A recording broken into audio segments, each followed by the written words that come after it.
Magandang hapon po sa ating lahat. Narito ang latest weather update ngayong araw ng Biyernes, February 18, 2024 at hanggang sa mga susunod na mga oras. Sa kasalukuyan easterlies na lamang dominanteng weather system na nakakaapekto sa ating bansa.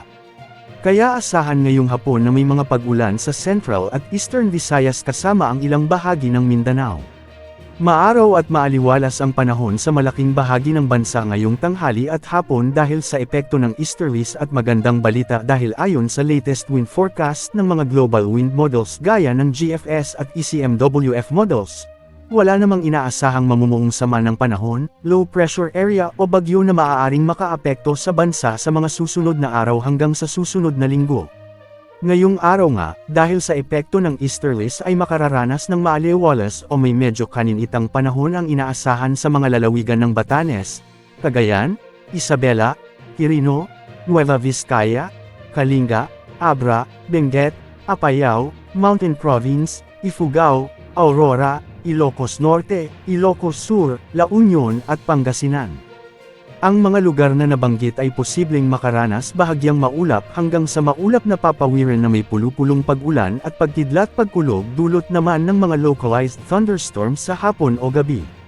Sa Metro Manila naman, dahil pa rin sa epekto ng mainit na hangin o ng easterlies, ay makararanas ng maulap na kalangitan na may kalat-kalat na mga pag-ulan, pagkidlat at pagkulog ang nasabing rehiyon. Bahagyang maulap naman hanggang sa maulap na kalangitan na may pulupulong mga pag-ulan o pagkidlat-pagkulog ang iiral sa Bicol Region, Hilagang Samar, Oriental Mindoro, Marinduque at Romblon. Dahil pa rin sa epekto ng easterlies, ang buong Visayas, Palawan kasama ang Kalayaan Islands, at ang Occidental Mindoro ay makakaranas ng bahagyang maulap hanggang sa maulap na papawiran na may pulupulong pag-ulan, pagkulog at pagkidlat dulot ng easterlies o ng mga localized thunderstorms. Ang Mindanao ay magkakaroon din ng bahagyang maulap hanggang sa maulap na papawiran na may pulupulong mga pag-ulan o pagkidlat-pagkulog dulot ng easterlies o ng mga localized thunderstorms. Magandang balita rin para sa mga kababayan nating manlalayag dahil walang nakataas na gale warning sa alinmang bahagi ng bansa.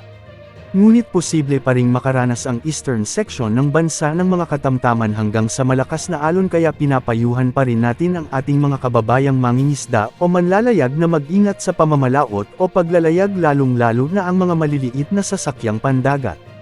Maging handa sa bawat oras dahil minuminuto ay nagbabago ang panahon.